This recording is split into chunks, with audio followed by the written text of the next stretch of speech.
Est-ce qu'il vous est déjà arrivé d'être sur la plage par une chaude journée d'été ensoleillée, les vacanciers autour de vous s'amusent, mais vous ne pouvez pas profiter du moment. Vous ressentez la pression du regard des autres qui vous met mal à l'aise.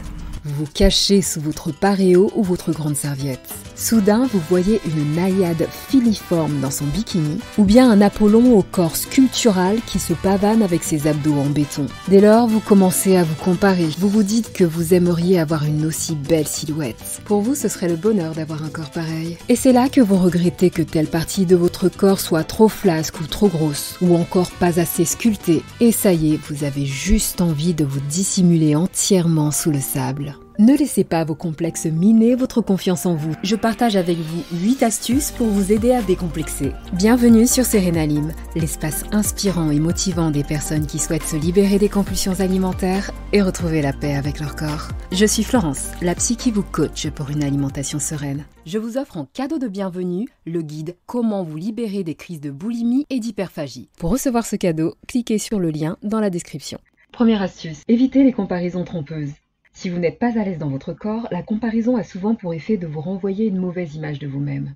Et de nombreuses personnes qui vivent un trouble alimentaire ou de l'image corporelle se comparent aux autres, mais de façon biaisée puisqu'elles se comparent sélectivement à des personnes attirantes ou minces. Pour les hommes, ce sera davantage un critère de musculature. C'est un biais cognitif inconscient, c'est-à-dire que la personne ne se rend pas compte que sa perception de la réalité est filtrée, comme si elle portait des lunettes qui l'amènent à voir et à se comparer qu'à des personnes attirantes ou minces. Et ça a pour effet de maintenir ses complexes physiques.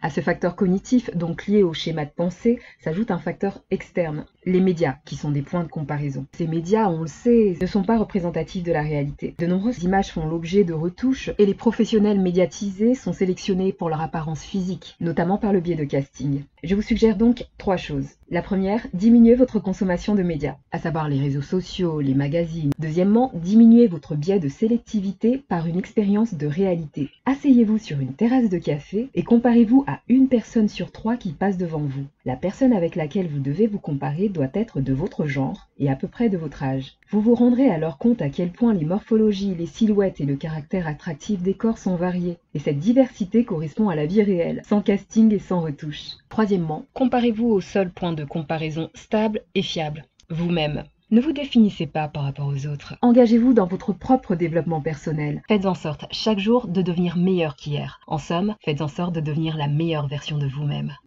Astuce numéro 2, dites bye au régime drastique.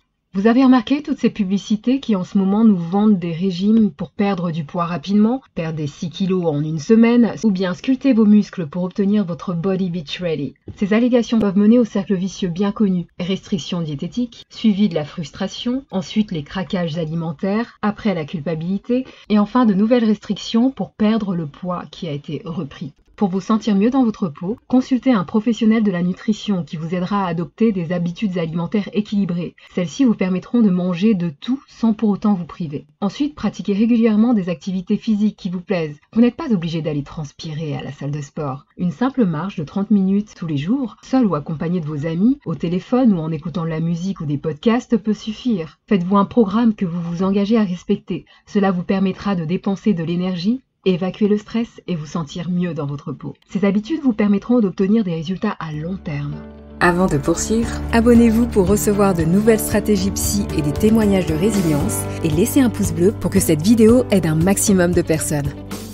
Astuce numéro 3, mettez vos atouts en valeur. Faites une liste de vos atouts et mettez-les en valeur. Portez des vêtements qui tombent bien. Peut-être que vous ne trouvez pas ce qui vous convient dans le commerce classique? Pourquoi ne pas regarder du côté des marques qui se vendent à l'étranger? Il y a de belles pièces pour toutes les morphologies. Et encore mieux, pourquoi ne pas créer vos propres vêtements sur mesure? Avec le développement du do-it-yourself, il est simple de coudre des pièces uniques et de fabriquer soi-même ses bijoux. Après tout, ce n'est pas à votre corps de s'adapter aux vêtements, mais aux vêtements de s'adapter à votre corps. Enfin, portez attention à votre posture. Lorsque l'on est mal dans sa peau, on a tendance à se voûter et à s'avachir. À partir d'aujourd'hui, prenez la décision de vous tenir droit, sans être raide. Les épaules en arrière, le regard qui se porte vers l'horizon. Le fait de vous tenir droit est un signe de confiance en soi. Même si au fond vous n'avez pas confiance en vous, ce n'est pas grave, faites semblant. En anglais on dit fake it until you make it, c'est-à-dire faites semblant et comportez-vous comme si vous aviez confiance en vous jusqu'à ce que ça devienne naturel. Cette posture d'ouverture facilitera les interactions avec les autres, donc les rencontres. Astuce numéro 4, vivez à fond. Le fait de porter votre attention sur ce qui vous déplaît va l'amplifier. À la plage ou à la piscine, concentrez-vous sur l'activité à laquelle vous participez. Si vous écoutez trop vos pensées critiques, vous serez vite plombé. Ne laissez pas vos pensées gâcher vos précieux moments de détente. Lorsque vous entendez ces pensées négatives, restez sur le moment présent. Vivez l'expérience à fond. Par exemple, le moment de partage que vous vivez avec vos proches, leur rire, ou bien savourer la douce chaleur du soleil et la caresse du vent sur votre peau. Astuce numéro 5, habitez votre corps. Le fait d'être mal dans sa peau engendre une tendance à observer son corps comme si c'était un objet que vous pouvez évaluer et vous vous focalisez sur ce qui vous déplaît. Ou bien inversement, peut-être que vous ne vous regardez plus du tout parce que ça génère trop de stress et d'émotions négatives. Prêtez régulièrement attention aux sensations qui sont présentes à tout moment dans votre corps. Par exemple, vos pulsations cardiaques, votre respiration, les différences de température en fonction de l'endroit du corps. En bref, ressentez la vie, votre vie en vous. Cette pratique découle de la méditation de pleine conscience. La méditation de pleine conscience est une méditation laïque et son effet positif sur le corps et sur l'esprit est scientifiquement prouvé. Cette méditation vous permet de prendre conscience que votre corps est bien plus qu'un objet à perfectionner. En vous rendant compte de cela, vous développerez votre respect à son égard et par extension votre estime de vous-même et votre amour pour vous-même. Astuce numéro 6, et si vous exprimiez de la gratitude à l'égard de votre corps ?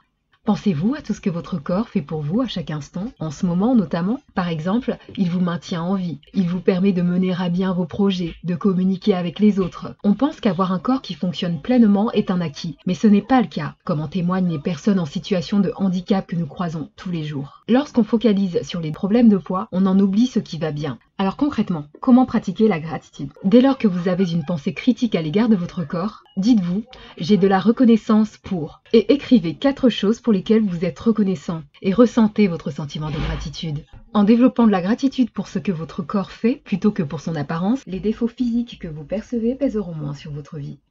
Astuce numéro 7. Répondez aux remarques sur votre poids. Peut-être que le regard que vous portez sur vous-même est intransigeant, mais le regard des autres, c'est une autre paire de manches. Si quelqu'un vous fait une remarque sur votre poids et que celle-ci vous blesse, il est important d'agir pour ne pas vous laisser miner. Voici une réponse possible, notamment avec une personne que vous devez côtoyer régulièrement ou bien un proche. Il est important d'informer cette personne de l'impact de son comportement sur vous. L'enjeu est de vous préserver, mais aussi de préserver votre lien. Vous pouvez utiliser la technique d'affirmation de soi selon les 3 étapes suivantes. Premièrement, décrivez objectivement le comportement qui vous a gêné. Par exemple, quand tu fais des remarques sur mon poids. Deuxièmement, décrivez les effets concrets de ce comportement sur vous. Par exemple, je me sens gêné, ou en colère, ou triste. Ce qui est important, c'est de parler à la première personne pour insister sur votre vécu et votre ressenti. Dites je et non pas tu, comme par exemple, tu me mets mal à l'aise, tu me mets en colère ou tu me rends triste. Parce que l'autre pourrait se sentir accusé et se mettra sur la défensive. Troisièmement, dites à cette personne le comportement que vous aimeriez qu'elle adopte. Parce qu'en effet, c'est à vous de dire aux autres la façon dont vous aimeriez qu'ils vous traitent. Donc, en matière de remarques sur le poids, vous pouvez dire « Je souhaite que tu ne me fasses plus de remarques sur mon poids à l'avenir ». L'attitude de cette personne est peut-être une maladresse. En l'informant ainsi, vous lui offrez la possibilité de s'en rendre compte. Savoir poser des limites vous permet de vous sentir plus à l'aise dans vos relations et développe votre confiance en vous-même. Astuce numéro 8, vous n'avez pas à vous excuser d'exister. Si vous êtes en situation de surpoids ou d'obésité, vous ne devez rien à personne, et votre corps non plus. Donc, sortir profiter des beaux jours d'été en portant des vêtements légers est votre droit. Cela n'a pas à être un challenge. C'est votre droit, donc prenez-le. Faisons preuve de sens critique et n'oublions pas qu'il y a un business des régimes et des complexes physiques. Et ce business est extrêmement lucratif. Par ailleurs, de plus en plus de personnes contestent les canons de beauté qui nous sont imposés. Par exemple, le mouvement Body Positive met en avant la beauté des corps de toutes les morphologies, de tous les âges, de toutes les couleurs et en situation de handicap ou non. Prenez connaissance des parcours inspirants des activistes du mouvement Body Positive. Pour en savoir plus, lisez l'article sur le site web serenaline.com. Je vous mets un lien dans la description. J'ai partagé ces astuces, maintenant à vous de jouer. Imaginez-vous ce qui se passerait si vous les appliquiez. Imaginez-vous aller vous baigner à la plage ou à la piscine avec la sensation de l'eau qui caresse votre peau. Qu'importe ce que les autres pensent. Imaginez-vous avoir assez de confiance en vous pour aller draguer et vous laisser séduire. En restant vous-même et en étant bien dans votre peau, vous pouvez vous aussi devenir inspirant pour d'autres personnes. Si ce contenu vous a plu, n'hésitez pas à laisser un pouce bleu et à le partager sur vos réseaux sociaux. Avant de nous quitter, découvrez l'extrait d'un parcours de résilience. Le témoignage de l'actrice Ariane Séguillon de la série de TF1 Demain nous appartient, elle vous y explique comment elle a vaincu sa boulimie. des crises extrêmement violentes et fortes qui sont de, 6-7 camemberts, 7 baguettes, 10 paquets de gâteaux, etc., etc., etc. Je mangeais des pots de moutarde quand il n'y a plus rien, du ketchup, on mange tout ce qui se mange et qui reste dans le frigidaire. Abonnez-vous et cliquez sur la cloche de notification pour être informé des nouveaux témoignages de personnes qui ont vaincu leurs troubles alimentaires et de mes astuces psy pour vous aider à vous en sortir. À bientôt sur Sérénanime.